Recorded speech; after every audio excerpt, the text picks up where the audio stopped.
The movie starts with a woman named Penny getting ready for a date with her husband. He's a writer named Albie working on his next book. She walks in to see if he likes her outfit, but he's so consumed in his book that he barely looks up and just tells her she looks great.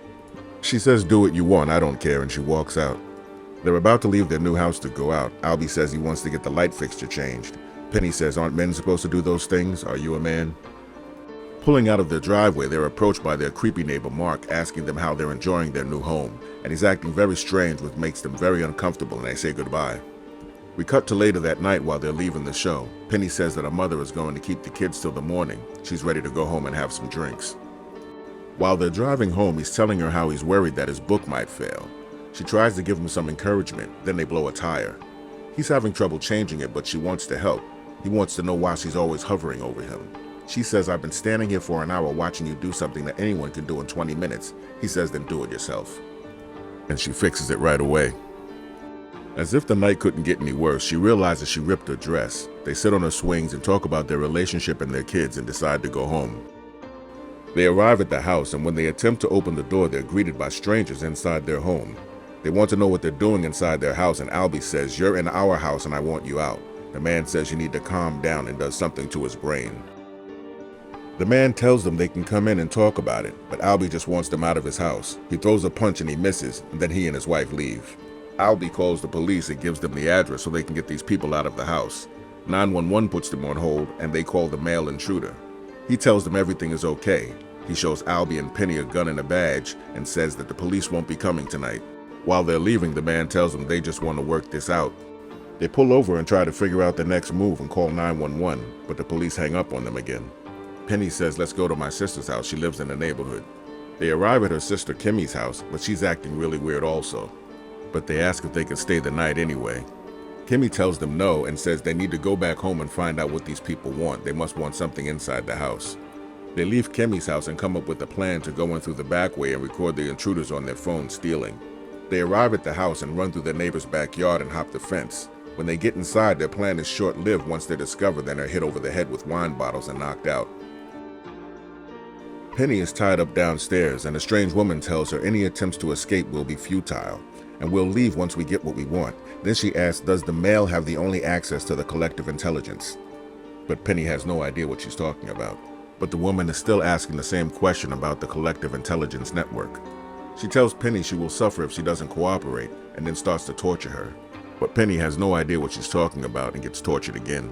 Meanwhile, Albie is tied up upstairs and he's asked the same questions, but he has no answers, so he is tortured as well. He then tells Albie that his life is a failure and he can fix it for him, and that his relationship with his wife is almost over. He decides he should offer her a deal because he can pleasure her in ways that he can't. Back in the basement, Penny is still tied up and she sees a glass picture frame and decides to break it so that she can use the glass to cut the rope she's tied with. Then she cleans up her mess so she doesn't get caught. The man goes back downstairs and tells Penny we can make this pleasurable instead of painful. He then says, "What do you want me to do to you?"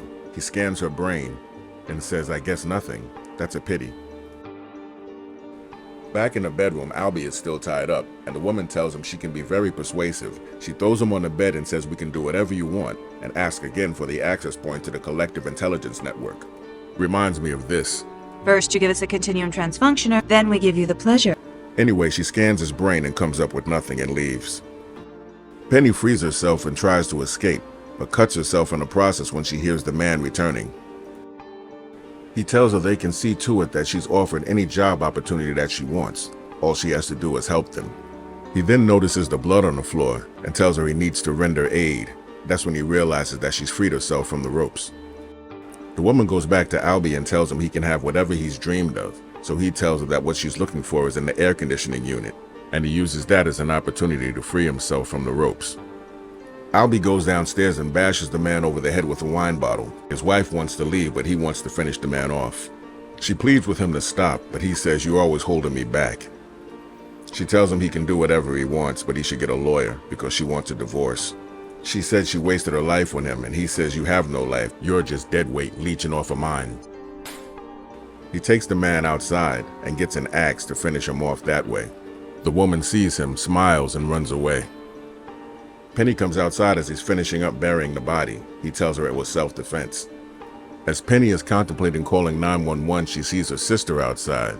but this time she's with Mark and the other woman. She calls out to Albie, but he was ignoring her, and then all of them come inside the house. They make Albie and Penny sit on a couch as the other man comes back to life and comes inside. He then reveals himself to be an alien and removes his eye filters that block the light. The one that looks like Penny's sister tells her that Kimmy, the police department, and half the neighborhood are all aliens now. The aliens begin to argue, and then their leader starts speaking in their alien language.